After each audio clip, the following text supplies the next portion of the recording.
गिनती अध्याय 36। सलोफाद की बेटियों का भाग। फिर यूसुफियों के कुलों में से गिलाद जो माकीर का पुत्र और मनश्शे का पोता था, उसके वंश के कुल के पितरों के घरानों के मुख्य पुरुष मूसा के समीप जाकर उन प्रधानों के सामने जो इज़राइलियों के पितरों के घरानों के मुख्य पुरुष थे, कहने लगे, यहोवा ने हमारे प्रभु को आज्ञा दी थी कि इज़राइलियों को चिट्ठी डालकर देश बांट देना। और फिर यहोवा की यह भी आज्ञा हमारे प्रभु को मिली कि हमारे सगोत्री सलोफाद का भाग उसकी बेटियों को देना। पर यदि वे इज़राइलियों के और किसी गोत्र के पुरुषों से ब्याही जाए तो उनका भाग हमारे पितरों के भाग से छूट जाएगा, और जिस गोत्र में वे ब्याही जाए उसी गोत्र के भाग में मिल जाएगा। तब हमारा भाग घट जाएगा, और जब इज़राइलियों की जुबली होगी तब जिस गोत्र में वे ब्याही जाए उसके भाग में उनका भाग पक्की रीति से मिल जाएगा, और वह हमारे पितरों के गोत्र के भाग से सदा के लिए छूट जाएगा।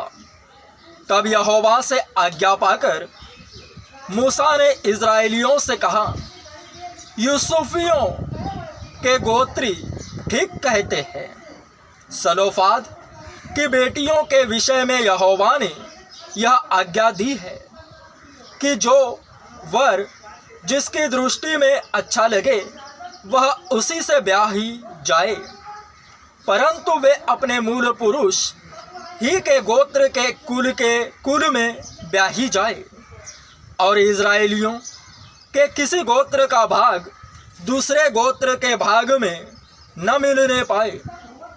इज़राइली अपने अपने मूल पुरुष के गोत्र के भाग पर बने रहे, और इज़राइलियों के किसी गोत्र में से किसी की बेटी हो जो भाग पाने वाली हो, वह अपने ही मूल पुरुष के गोत्र के किसी पुरुष से ब्याही जाए,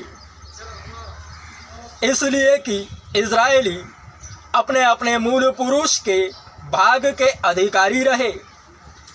किसी गोत्र का भाग दूसरे गोत्र के भाग में मिलने न पाए।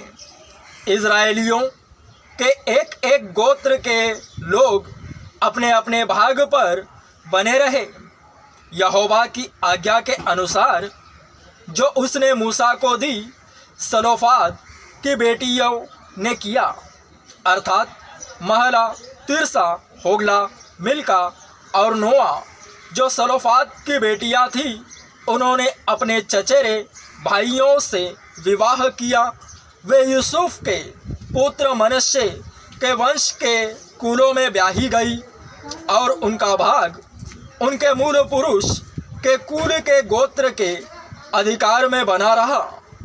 और जो आज्ञाएं और नियम यहोवा ने मोआब के अराबा में यरीहो के पास की यरदन नदी के तट पर मूसा के द्वारा इज़राइलियों को दिए, वे यही है।